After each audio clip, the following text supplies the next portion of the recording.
ꯌꯥꯝ ꯍꯥꯎꯋꯦ ꯈꯦꯆꯤꯁꯦ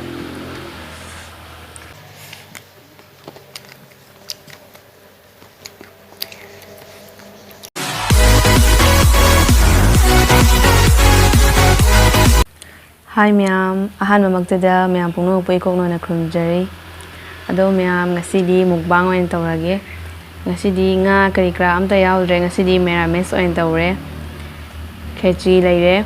Ado idi sina ma'am sina jendem borani bako jendem managi borani. Ado sina kangau leire. Sina karipata gi borani. Tilhauga ado idi morotek baga tawraga ina bora haubani sina. Sina mimi singju leire. Sina kot na bagi hanggamana tin butare here chanam leire ma'am adudi chaba hojarage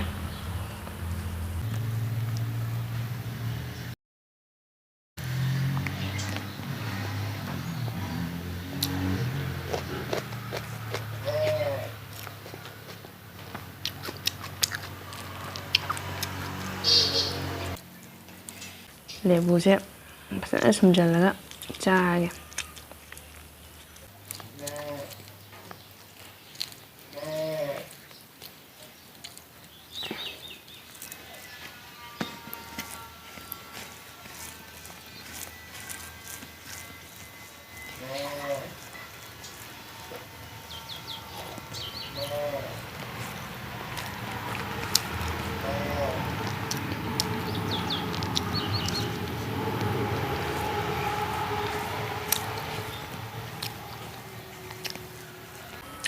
Yam hawe ngasi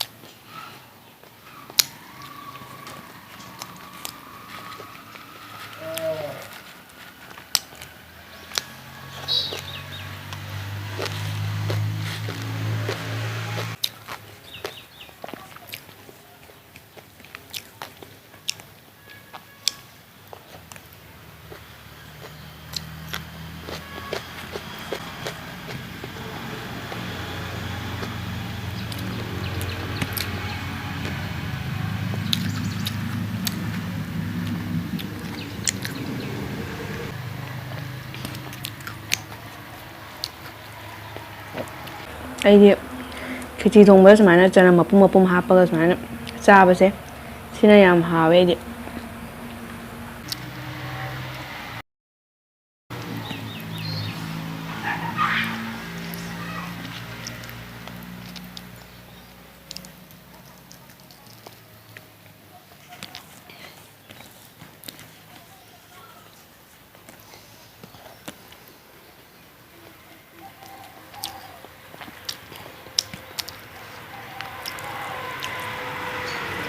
kheci thongba sumana chana mapum hapase jam hawe ana chaga chabase aidi pame bako ma'am chu apami jawbra haibiramu comment da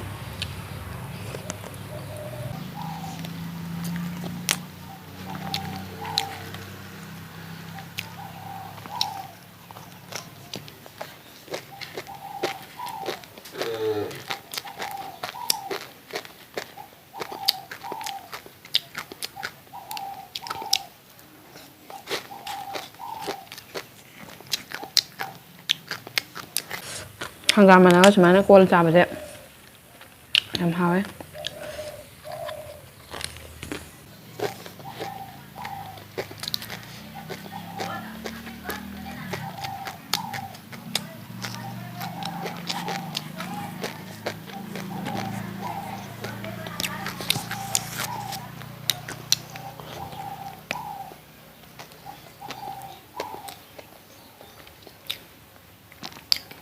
kari pata gi borani ma'am kari pata ga tilhauga moroka tawraga bora hawini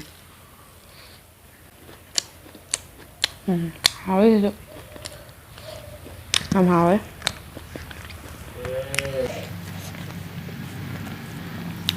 ate chari ni kangau je kau tore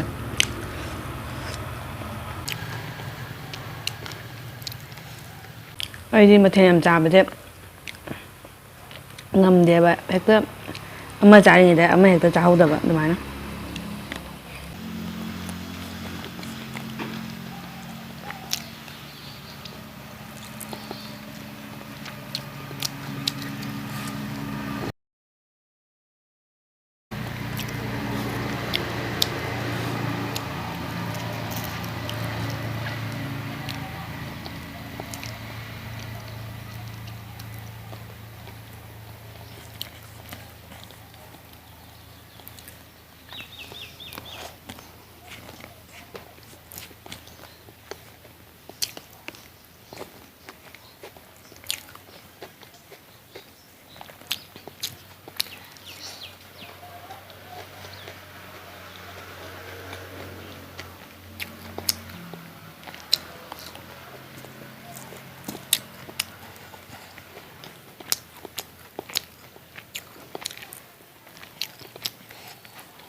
ꯀꯔꯤ ꯄꯇꯥ ꯃꯅꯥꯏ ꯕꯣꯔꯥꯁꯦ ꯌꯥꯝ ꯍꯥꯎꯋꯦ ꯃꯌꯥꯝꯁꯨ ꯑꯝꯇ ꯌꯨꯝꯗ try ꯇꯧꯔꯒ ꯆꯥꯕꯤꯌꯨꯅꯦ ꯌꯥꯝ ꯍꯥꯎꯕꯅꯦ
ꯍꯥꯎꯋꯦ ꯏꯆꯦꯅꯦ ꯃꯅꯥꯏ ꯕꯣꯔꯥꯁꯦ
Mì da màu ấy.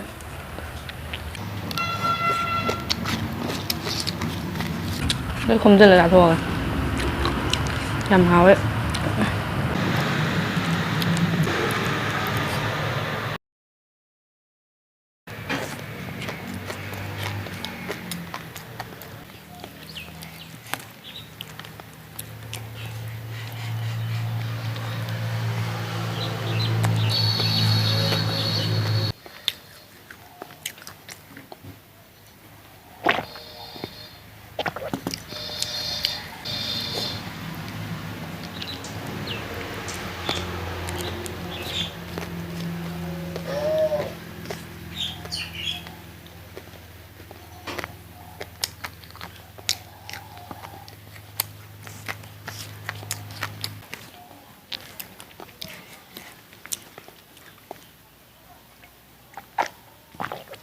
Khiji 잡으세요.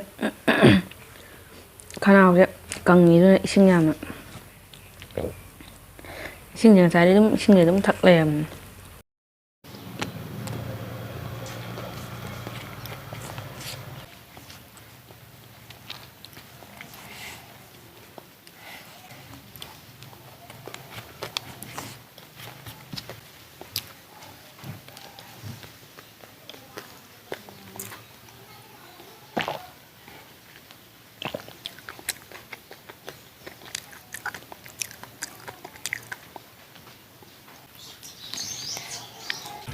Ma'am channel से नुसीबीदना लाइक शेयर सब्सक्राइब तौरमो मैम मथंगी वीडियो नुंगाई नुंगाइबा पुदुना लाक्सगे मैम ngasi काइनरसी